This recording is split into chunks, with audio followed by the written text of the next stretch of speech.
Pada video sejarah kali ini, kita akan membahas tentang Indonesia pada masa Orde Baru yang berlangsung dari 1967 sampai dengan 1998. Apa yang melatar belakangi lahirnya masa Orde Baru? Mengapa peralihan kepemimpinan dari Presiden Soekarno ke Presiden Soeharto tidak melalui pemilu? Dan peristiwa apa saja yang menyebabkan lahirnya Orde Baru? Ada peristiwa G30 SPKI, Tritura, Super Semar, dan dualisme kepemimpinan nasional. Semuanya akan kita bahas satu persatu di video ini. Simak terus ya. Adanya gerakan yang dilakukan oleh PKI pada tanggal 30 September 1965 atau peristiwa yang kita kenal dengan istilah G30 SPKI. Peristiwa G30 SPKI dilatar belakangi oleh beberapa hal, di antaranya ketidakstabilan politik pada masa demokrasi terpimpin, di mana kebijakan-kebijakan politik Presiden Soekarno telah membawa Indonesia lebih dekat dengan blok timur, yaitu politik luar negeri poros Jakarta, Peking, Pyongyang. Dicetuskannya konsep Nasakom, nasionalis, agama, dan komunis oleh Presiden Soekarno yang membuat kedudukan PKI semakin kuat, serta adanya konflik antara pemerintah dengan TNI Angkatan Darat yang menentang keberadaan PKI dalam peristiwa berdarah ini. 7 tokoh penting dari TNI Angkatan Darat dibunuh oleh PKI dan dimasukkan ke dalam satu lubang sumur di daerah Lubang Buaya, Jakarta. 7 tokoh tersebut adalah Letjen Ahmad Yani, Maijen R. Suprapto, Maijen Haryono, Brigjen Sutojo, Brigjen DI Panjaitan, Maijen S. Parwan, dan Letu PA Tendean. Mereka kita sebut sebagai pahlawan revolusi yang diabadikan pada Monumen Revolusi yang terletak di Lubang Buaya, Jakarta. Pasca tragedi G30 SPKI, kondisi politik di Indonesia sangat tidak stabil. Kepercayaan masyarakat terhadap pemerintahan Presiden Soekarno semakin menurun. Selain mengalami krisis politik sebelum lahir Orde Baru, Indonesia juga mengalami krisis ekonomi dan sosial, di mana keadaan perekonomian Indonesia saat itu mencapai tingkat inflasi hingga 600%. Harga-harga barang dan kebutuhan pokok melonjak tinggi hingga tidak mampu dibeli oleh masyarakat. Selain harganya yang melonjak, ketersediaan bahan pokok juga semakin langka. Kelaparan dan kemiskinan pun terjadi di berbagai daerah. Ironisnya, pemerintahan justru menggarap proyek mercusuar dengan membangun bangunan megah seperti Tugu Monas, Stadion Gelora Bung Karno, Gedung Sarinah, dan Hotel Indonesia dengan patung selamat datang di Bundaran HI. Semua kondisi yang sudah disebutkan ini membuat masyarakat marah terhadap pemerintahan Presiden Soekarno. Dan atas kemarahan itu, muncul aksi-aksi dari masyarakat terutama untuk menuntut penyelesaian yang seadil-adilnya terhadap pelaku G30 SPKI. Aksi-aksi tersebut dipelopori oleh Kesatuan Aksi Mahasiswa atau KAMI. Aksi-aksi tersebut menuntut pembubaran PKI semakin gencar dan meluas sampai akhirnya pada tanggal 12 Januari 1966, Kesatuan Aksi yang tergabung dalam Front Pancasila ini mendatangi DPR GR dan mengajukan Tritura, Tri Tuntutan Rakyat. Tritura berisi bubarkan PKI, bersihkan kabinet dari unsur-unsur G30 SPKI, dan turunkan harga. Di Istana Bogor, Presiden Soekarno dan jajaran kabinet yang hadir membuat konsep surat perintah yang ditujukan kepada Letjen Soeharto. Surat perintah ini kita kenal dengan istilah Super Semar, yaitu surat perintah 11 Maret. Super Semar berisi pemberian mandat kepada Soeharto selaku Panglima TNI Angkatan Darat untuk memulihkan kondisi politik dan kewibawaan pemerintah. Keluarnya Super Semar ini dianggap sebagai tonggak lahirnya masa Orde Baru. Setelah menerima mandat Super Semar, tindakan pertama yang dilakukan oleh Soeharto keesokan harinya adalah membubarkan dan melarang PKI beserta organisasi massa yang bernaung, berlindung, ataupun seasas dengan PKI di seluruh Indonesia. Terhitung sejak tanggal 12 Maret 1966, pembubaran ini mendapat dukungan dari rakyat karena salah satu Tritulah telah terpenuhi.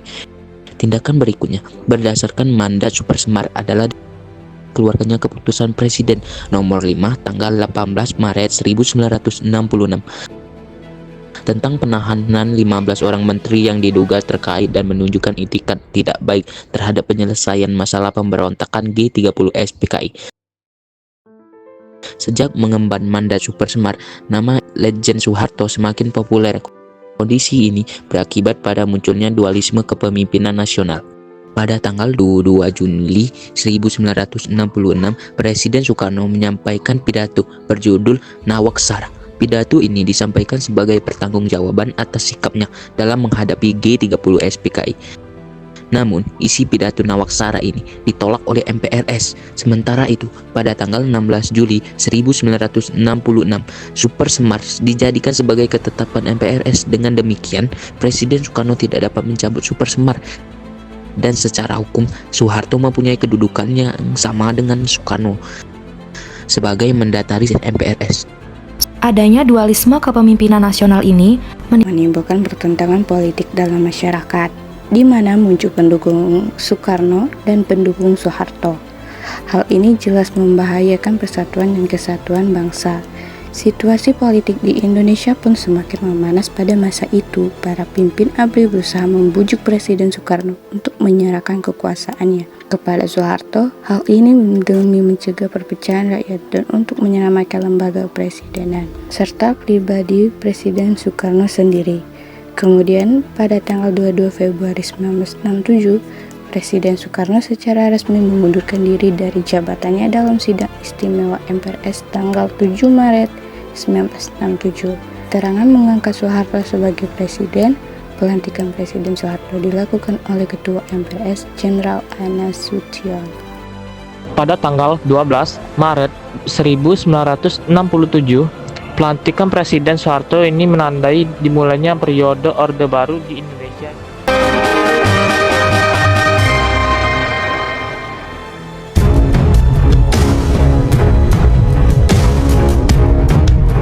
Sejak Presiden Soeharto berkuasa pada dekade tahun 1970-an, pemerintah Orde Baru membuat beberapa tahapan pembangunan untuk ekonomi makro. Program ini dikenal dengan Rencana Pembangunan 5 Tahun atau REPELITA. Di dalamnya terkandung apa yang akan kita kerjakan sebagai bangsa dalam tahun terakhir REPELITA kelima. Kita sungguh-sungguh sedang memasuki tahun yang merupakan tonggak sejarah. Secara signifikan, REPELITA ini berhasil meningkatkan perbaikan nyata dalam standar hidup rakyat. Tercatat sejak tahun 1969 atau dalam tahap REPELITA 1, pemerintah Orde Baru menciptakan landasan yang berfokus pada rehabilitasi prasarana penting, pengembangan iklim usaha, dan investasi. Selain itu, dalam tahapan REPELITA kedua dan REPELITA ketiga antara tahun 1974 hingga tahun 1984, pemerintah Orde Baru berfokus pada pencapaian pertumbuhan ekonomi, stabilitas nasional, dan pemerataan pembangunan dengan penekanan pada sektor pertanian dan industri yang mengelola bahan mentah menjadi bahan baku. Dan pada tahun 1984 hingga tahun 1994, pemerintah Orde Baru memunculkan REPELITA keempat dan REPELITA kelima dengan tujuan untuk mempertahankan kemajuan di sektor pertanian dan industri. Dalam sektor pertanian misalnya, pemerintah Orde Baru memperbaiki dan mengembangkan prasarana untuk menunjang sektor pertanian seperti saluran irigasi, teknologi pertanian, hingga penyuluhan bisnis. Hal ini dapat berkembang dengan sangat pesat. Tercatat mulai tahun 1968 hingga tahun 1992, jumlah produksi beras mencapai 47.000 ton. Karena berhasil menciptakan swasembada beras, pada tahun 1985, pemerintah Orde Baru mendapatkan penghargaan dari Organisasi Pangan dan Pertanian Dunia atau FAO. Selain dalam sektor pertanian, pemerintah Orde Baru juga meningkatkan kualitas pendidikan dan memberantas tingkat kebutaan huruf di Indonesia. Oleh karenanya, pemerintah Orde Baru membangun sekolah-sekolah ke daerah-daerah pedalaman hingga lebih dari 100.000 sekolah. Bahkan, di masa itu, pemerintah membuat suatu program wajib belajar selama 6 tahun. Hal inilah, sebagaimana dalam sistem pendidikan umum pada masa Orde Baru, membuat peningkatan pendidikan mencapai 97%. Berbagai pencapaian yang telah diraih dan dipertahankan selama lebih dari 20 tahun, pemerintah Orde Baru kian tersorot dan mendapat julukan sebagai macan Asia. Namun, berbagai pencapaian yang telah diraih oleh pemerintah Orde Baru yang dipimpin Presiden Soeharto ini menyimpan berbagai catatan hitam hingga catatan kelam.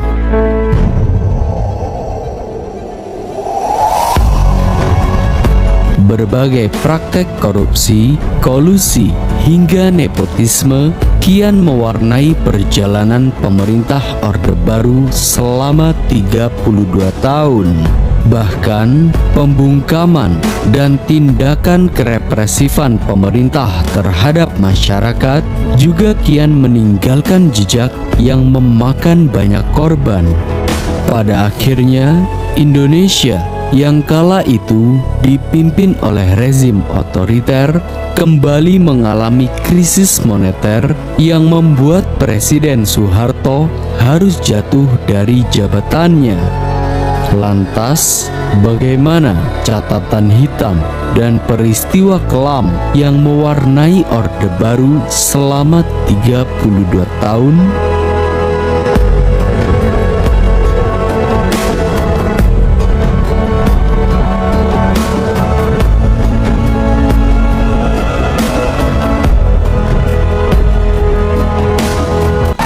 Pada tahun 1998, kondisi di ibu kota Republik Indonesia, Jakarta, mengalami kekacauan. Kekerasan, penjarahan, hingga aksi pembunuhan terjadi di mana-mana. Kerusuhan ini tak lain terjadi akibat memburuknya ekonomi di Indonesia yang mengalami inflasi hingga 77%. In May 1998, Indonesia was feeling the brunt of the economic crisis sweeping East Asia. As rising unemployment and inflation created widespread hardship, disaffection rose at the Indonesian government's ineffectual policies and rampant corruption.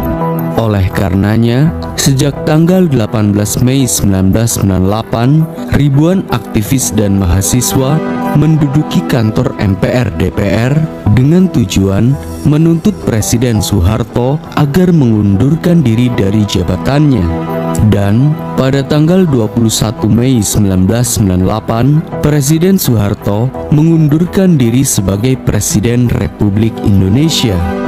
Alhasil, mundurnya Soeharto ini disambut gembira oleh para aktivis dan mahasiswa. Saya memutuskan untuk menyatakan berhenti dari jabatan saya sebagai Presiden Republik Indonesia.